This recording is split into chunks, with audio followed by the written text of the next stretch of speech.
పేరుతో తన స్కామ్ నుంచి తను తప్పించుకోవడానికి, గతంలో తన స్కాముల మీద పెట్టిన కేసుల నుంచి తప్పించుకోవడానికి, ప్రజల దృష్టి మళ్లించడానికి ఎంత అడ్డగోలుగా ఈ కేసును నడుపుతుంది అనే విషయం అందరూ గమనిస్తూనే ఉన్నారు. అడ్డగోలుగా ఎందుకు అంటున్నానంటే, నేను లాస్ట్ టైం కూడా ఇక్కడే చెప్పాను, మూలం లేదు ఇక్కడ, స్కామ్ ఎక్కడనేది తెలియట్లా. ఊడలు మెయిన్ స్కామ్కు బేస్ అయిందనేది తెలియట్లా.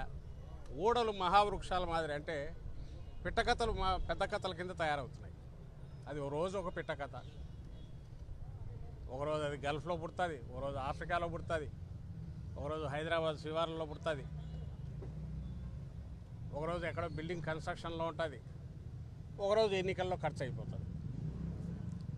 ఈ స్కామ్ నుంచి వచ్చినవన్నీ కూడా ఇన్ని రకాలుగా 3,500 అనేవి తెలిసి 3,500 కోట్లని తెలిసి ఒక 35-40 వేల కోట్లకు సంబంధించిన లెక్కలు చెప్తున్నారు. ఇంత చేసి ఎక్కడ స్కామ్ ఎక్కడంటే దానికి సమాధానం చెప్పలేకపోతున్నారు, ఎందుకంటే లేదు కాబట్టి. దీని ద్వారా ఏం బెనిఫిట్ అవుతున్నారా అంటే, తమ వైఫల్యాలను నుంచి తప్పించుకోవడానికి, ప్రజలకు ఆన్సర్ ఇవ్వాల్సిన పరిస్థితి నుంచి తప్పించుకునే ప్రయత్నం చేస్తున్నారు. అందుకే వాళ్ళ మీడియా చూసినా ఇక్కడ కూడా ఉన్నట్టున్నాయి, వాళ్ళ టీవీలు చూసినా, ముద్దుగా మనం ఎల్లో మీడియా అని పిలుచుకునే టీవీ ఛానళ్ళు, పేపర్లు చూసినా ఇవే బ్యానర్లు కనపడుతుంటాయి. పథకాల గురించి ఉండదు, పథకాలు ఎందుకు చేయలేకపోయామనేది ఉండదు, లేదా మేము ఇచ్చిన హామీ నుంచి తప్పించుకుంటున్నారు అని జనం నిలదీస్తున్న దానికి ఆన్సర్ ఉండదు. ఇవే కనపడుతుంటాయి. ఇంకో పక్క జగన్మోహన్ రెడ్డి గారు ప్రతిపక్ష నాయకుడిగా ప్రజల్లోకి వెళ్లకుండా ప్రజల్ని ఎట్లా కట్టడి చేయాలనే విషయం మీద రెండో దృష్టి. మూడవది, వీటన్నిటిని మరిపించడానికి ఈయన వారానికి 3 రోజులు ఢిల్లీలోనో హైదరాబాద్లోనో 3-4 రోజులు ఇక్కడ ఉంటే ఆయన విజన్ 2070 గురించో 3010 గురించో చంద్రబాబు నాయుడు గారు అధికారులతో రివ్యూలు. ఇంక ఇది చాలదని ఇప్పుడు సింగపూర్, బహుశా రేపు యూరప్, యుఎస్ కూడా వెళ్తారు. మరి చైనాలో పెద్ద అంత దృష్టి ఉన్నట్లేదు, జపాన్ అంతకుముందు ట్రై చేసినా అయినట్లే, ఇటుపక్క ట్రంప్ దగ్గర కూడా పోతారేమో తెలియదు.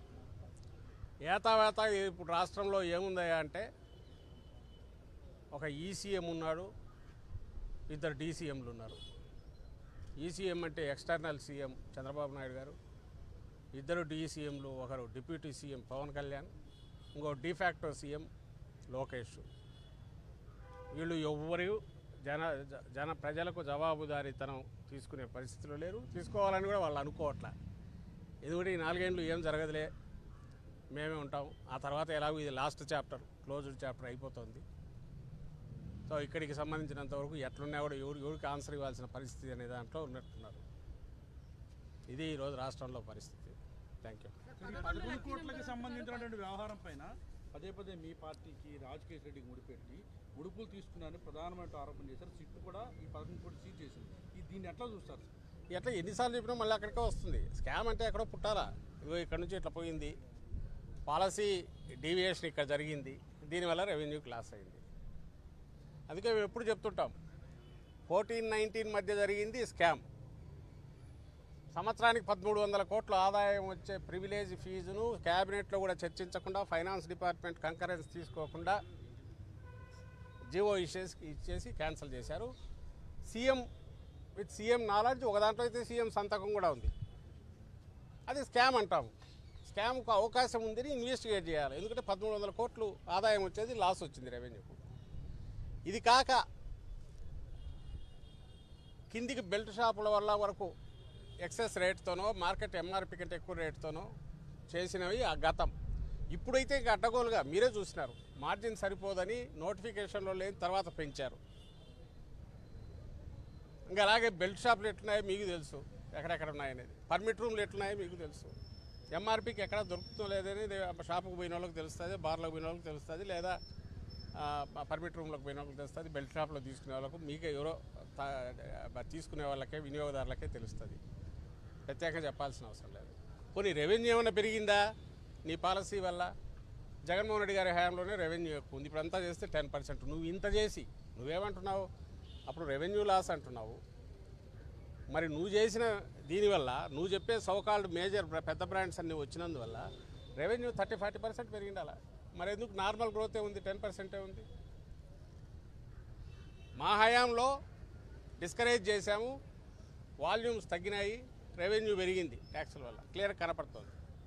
నీ హయాంలో వాల్యూమ్స్ ఇబ్బడిముబ్బడిగా పెంచినావు, రెవెన్యూ పెరగాలి అనుకున్నట్టు. షాపులు కింది వరకు తీసుకెళ్ళావు, ఇండ్లలో పెట్టండి ఒకటే. ఇప్పుడు డోర్ డెలివరీ కూడా అంటున్నారు మీ స్విగ్గీలో ఇట్లాంటి వాటి ద్వారా. ఊర్లలో అయితే డోర్ డెలివరీ చేస్తున్నారు అంటున్నారు. బలవంతంగా తాపించమని టార్గెట్స్ పెడుతున్నారు. మరి ఎందుకు పెరగలే? ఇవన్నీ ప్రజలు ఆలోచించాలి క్వశ్చన్స్. ఇప్పుడు ఈరోజు ఎవరో అదే అంటున్నారు కదా, ఎక్కడో పట్టుబడింది. ఎవరిది అది? అతనికి సంబంధించి అతని బిజినెస్ ఉన్నాయి, అతని దగ్గర నుంచి ఏమైనా స్టేట్మెంట్ వచ్చిందా? వచ్చింటే ఏమైంది? వీళ్ళే అతన్ని A1గా ఉన్న రాజు కేసిరెడ్డిని తను చాలా బ్రహ్మాండమైన వ్యూహకర్త డాన్ అని లెవెల్లో ఉన్నప్పుడు తలకాయ ఉండేవాడు. నువ్వు ఎన్నికలు అయిపోయిన రోజు నుంచి నువ్వు ఈ స్కామ్ ఉంది మేము ఇది చేస్తాం అది చేస్తాం అన్నప్పుడు ఎన్నికలు అయిపోయి అతను అరెస్ట్ అయింది 90 రోజుల ముందు. అన్ని రోజులు అక్కడే పెట్టుకొని కూర్చుంటాడా? 11 కోట్లు ఇది చేయడం అది పెద్ద కష్టమా? అది ఉండేటువంటి 3 నెలల ముందు వాళ్ళ ఇళ్లలోనే రైడ్స్ జరిగాయి. ఆ రోజు ఎందుకు దొరకలే? ఈరోజే సడన్గా ఎట్లా దొరికింది? ఇవన్నీ క్వశ్చన్లు వస్తాయి. అంటే ఆ రోజు పేపర్ చదివాడికి అంతకంటే లోతుగా ఆలోచించాడు. అమ్మాయి 11 కోట్లు దొరికింది, ఓహో ఇక్కడ ఏదో ఉందని అనుకోవాలి. ఇంకోడు ఎన్నికల సమయంలో దొరికిందని ఆ రోజే అతను క్లెయిమ్ చేశాడు. ఆ రోజే ఒక పెద్ద మనిషి ఎవరో ఇది నాదన్నాడు. కొన్ని ఈ రోజు కాదు, ఇప్పుడంటే స్కామ్ అంటున్నారు, లింక్ చెవిరెడ్డి భాస్కర్కి లింక్ చేస్తున్నారు. ఆ రోజు తెలియదు. మరి ఆ రోజు నుంచే అతను అప్పుడే కోర్టులో వేశాడు. ఈరోజు నువ్వు ఉన్నట్టుని తెచ్చి రెండింటిని కలిపి ఇది ఎలక్షన్లు అంటున్నావు. మిథున్ రెడ్డికి సంబంధించినంతవరకు నా దగ్గర లేవు, చూశాను. కానీ అతను కావాలంటే రిలీజ్ చేస్తాడు. మా ఎంపీ లోక్సభలో మా పార్టీ నాయకుడు మిథున్ రెడ్డి వాళ్ళ కంపెనీకి సంబంధించి ఒక పర్టికులర్ కంపెనీ నుంచి వర్క్ కోసం అడ్వాన్స్ వచ్చింది. వర్క్ అలొకేషన్ కాలా, ఇవ్వలేకపోయారు సబ్ కాంట్రాక్టు, మళ్ళీ వెనక్కి వెళ్ళింది. ఎప్పుడు ఇది 1920-21 ఎప్పుడో ఆ మధ్య, అప్పుడు కోవిడ్ టైం అనుకుంటా. కోవిడ్ టైంలో మరి ఆ రోజు మిథున్ రెడ్డి కలగా నింటాడా? అప్పుడే ట్రాన్సాక్షన్, ఓహో ఫ్యూచర్లో చంద్రబాబు నాయుడు వస్తాడు, లిక్కర్ స్కామ్ అని కేసు పెడతాడు, నేను ఇరుక్కుంటానని వెనక్కు పంపింటాడా? నార్మల్ బిజినెస్ ట్రాన్సాక్షన్ అది లోకేష్ కంపెనీల నుంచి ఇంకోదానికి కనపడతాయి. వాళ్ళ దానికి చుట్టూ చూస్తే వాళ్ళ బసవతారకం ట్రస్ట్ నుంచి కనపడతాయి, ఎన్టీఆర్ ట్రస్ట్ నుంచి కనపడతాయి, హెరిటేజ్ వీటి నుంచి కనపడతాయి, వాళ్ళ దగ్గర ఉండే కాంట్రాక్టర్ల దగ్గర కనపడతాయి. ఇంకా ఎవడైనా సరే బిజినెస్ ట్రాన్సాక్షన్ నువ్వు దానికి సంబంధించి అడగాలనుకుంటే బిజినెస్ సంబంధించి వాడు ఈడీఓడో ఇంకోడో ఇన్కమ్ ట్యాక్స్లో అడగాలి. అక్కడ వాళ్ళ రికార్డ్స్లో కూడా అది రిఫ్లెక్ట్ అవుతుందని వాళ్ళు అంటున్నారు. మరి అవి దొరుకుతాయి మీకు. నా రిక్వెస్ట్ ఏంటంటే ప్రజలు ఇవన్నీ గమనించాలనే ధైర్యంతో పదం లేవగానే ఇంత తాటికాయ అంత అక్షరాలతో కొడితే, లేదా వాళ్ళకు రోజంతా వాడు సొల్లు వాగుతా ఆ ఛానళ్ళలో కూర్చొని మాట్లాడేవాళ్ళు ఏదో మాట్లాడుతా అంటే అవే నమ్ముతారు జనము. అంత తీరికుండదు కదా అని వాళ్ళు కొడుతున్నారు. మిగిలిన మీడియా అన్నా ఇవన్నీ తీసి రాయండి, let people decide. People already decide అయింది. జగన్మోహన్ రెడ్డి గారికి వస్తున్న రెస్పాన్స్ చూస్తేనే తెలుస్తుంది. వీళ్ళు ఎంత తొక్కితే అంత జనం ఎంత గుంతలు తవ్వుతున్నారు. ఎక్కడైనా విచిత్రంగా కాకపోతే గోతులు తవ్వడం ఏందా? రోడ్ల నుండి తవ్వేస్తున్నారు. గోడలు కట్టినా కడతారేమో నెక్స్ట్ టైం ఆయన ఎక్కడికైనా వెళ్తే. గోడలు కట్టేసి ఇంకెవరు రాకుండా చూస్తారేమో. కంచెలు వేయడము, ముళ్ళ కంచెలు, ఎక్కడో శత్రువు సైన్యం వచ్చి మీద పడతాంటే కోటను కదా చుట్టూ కందకాలు తవ్వి ఫిరంగులు పెట్టుకొని కూర్చున్నట్టు. ఆయనకు ప్రొటెక్షన్ ఇవ్వండి స్వామి అంటే జనానికి దడి కట్టి జనం రాకుండా చూస్తున్నారు. మరి ఎందుకు ఎగబడి వస్తున్నారు? ఈరోజు ఆ జ్యోతిలో చూశాను, జనం కరువు, ఇది ఆర్భాటం ఎక్కువ, జనం నీళ్ళని. చూసేవాళ్ళు ఎట్లా నవ్వుతారని కూడా వాళ్ళకి పట్టినట్లే రాసుకోవచ్చు. కానీ జనం అయితే ఇది అబ్జర్వ్ చేస్తున్నారుగా. పోనీ ఆయన ఎక్కడికి వెళ్తున్నాడు? మొబిలైజేషన్ ఎవరు చేస్తున్నారు? మొబిలైజేషన్ చేయగలరా అన్ని వేల మందిని? అది నువ్వు వేలల్లో నోటీసులు ఇస్తుంటే ఏ పార్టీ అయినా మొబిలైజేషన్ చేసే ప్రయత్నం చేయగలదా? నువ్వు బస్సులు ఆపేస్తేవి, వెహికల్స్ రానికి పోతేవి, ట్యాక్సీలు ఎవరిని బుక్ చేసుకోనికి పోతేవి, అందరికీ నోటీసులు ఇస్తేవి. నిన్న నెల్లూరులో నాకు తెలిసి 5,000-10,000 నోటీసులు. ప్రతి చిన్న ఊర్లో కూడా సిఐ పేరుతో అందరికీ మెసేజ్లు. వైఎస్ఆర్సీపీగా అసోసియేట్ ఉన్న వాళ్ళందరికీ మెసేజ్లు, బయటకు వస్తే మీ మీద కేసులు పెడతామని. మరి ఎట్లొచ్చారు వాళ్ళందరూ? పోనీ ఎన్నికల సమయం మేమేదో డబ్బులు ఇచ్చి ఉన్నో తెచ్చుకోవడానికి? ఇవన్నీ లాజికల్గా ఆలోచించాల్సిన క్వశ్చన్స్. ఇదంతా ఎక్కడి నుంచి వస్తుందంటే జగన్మోహన్ రెడ్డి గారు తాను చేసిన మంచి పనుల్లో ఉన్న అభిమానము, నాయన ఆయన మిమ్మల్ని తెచ్చుకోక మళ్ళీ ఈ దరిద్రాన్ని తెచ్చి నెత్తిన పెట్టుకున్నామనే బాధ, ఆక్రోశం ఇది జనం వీటి నుంచి వ్యక్తం అవుతుంది. అది ఎక్స్ప్రెస్ అవుతుంది బలంగా. అది రియలైజ్ కాకపోతే వాళ్ళ కర్మ. అలాగే సంబంధించిన వ్యక్తులు సింగపూర్ కంపెనీకి మెయిల్స్ పెట్టారు, గతంలో అమరావతి విషయంలో పెట్టారు వరల్డ్ బ్యాంక్ అని చెప్పి. ఏమన్నా అర్థం ఉందా దానికి? మీరే ఆలోచించండి. ఏ మెయిల్ తీసి ఇవ్వాలిగా, ఇదిగో ఈ మెయిల్ అని చూపాలిగా. మన ఎవడో ఉదయ్ శంకర్ పెట్టాడు ఏపీఎండీసీ దగ్గర, ఇంకోటి ఏదో తీశారు.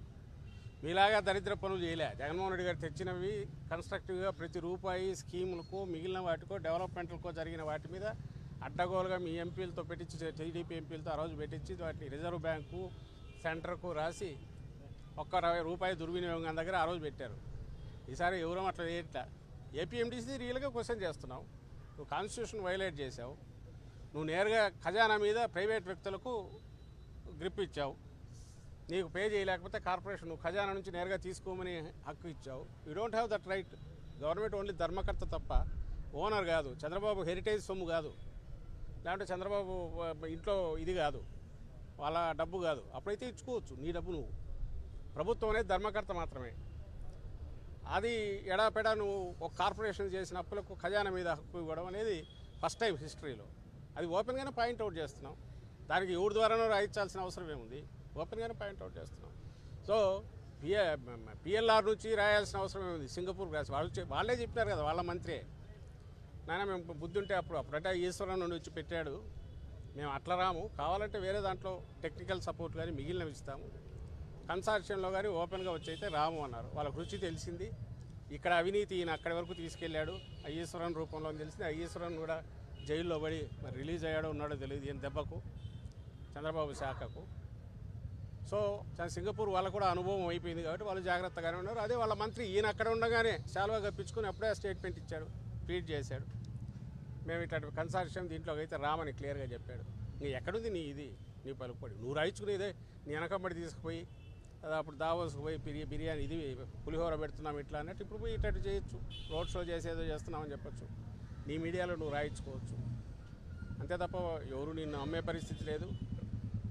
కానీ మీడియా మేనేజ్మెంట్ స్కిల్స్ గురించి మేము అక్కడ సరిపోము. జగన్మోహన్ రెడ్డి గారు సరిపోరు, మా పార్టీ సరిపోరు Chandrababu Naidu media management skills మీద. కాబట్టి ఆయన తన గురించి అదే ఇంట్లో ఇక్కడైతే తెలుస్తుంది ఆయన ఏం చేసినాడనేది, బయట తెలియదు. కాబట్టి అక్కడ ఎన్నైనా చాటింపులు వేసుకోవచ్చు, లేదా అక్కడ పల్లకీలో మూవతలు అవి కూడా చేయించుకోవచ్చు, తనకు ఆ కెపాసిటీ ఉంది కాబట్టి. కానీ వాస్తవం ఏందనేది ఇక్కడ అందరికీ తెలుసు కాబట్టి, రియలైజ్ అయ్యారు కాబట్టి, దట్స్ వాట్ ఈరోజు రిఫ్లెక్ట్ అవుతున్నది. దట్స్ వాట్ పబ్లిక్ రియాక్షన్లో కానీ రెస్పాన్స్లో కానీ మీరు ఆ మీడియాలో చూసినా అదే కనపడుతుంది. ఏ గవర్నమెంట్ అయినా వస్తే సంవత్సరం తర్వాత ఇది ఘనంగా చేసామని అవి తాటకాయ అంత అక్షరాలు వేసుకోవాలి. మేము వేసుకునేవాళ్ళం. జగన్మోహన్ రెడ్డి గారు చూస్తే నెలకు 2-3 అడ్వర్టైజ్మెంట్స్ వస్తే ఈ డెవలప్మెంట్లు ఇవే, స్కీములు ఇవే, వీటి గురించి వచ్చేది. వేసుకొని చెప్పమని చెప్పి ఇది చేశానే నేను. ఒకటి ఎందుకు చేయలేకపోతున్నాడు అంటే ఎత్తిపోయినాడు కాబట్టి ఏం చేయలేకపోతున్నాడు. Thank you.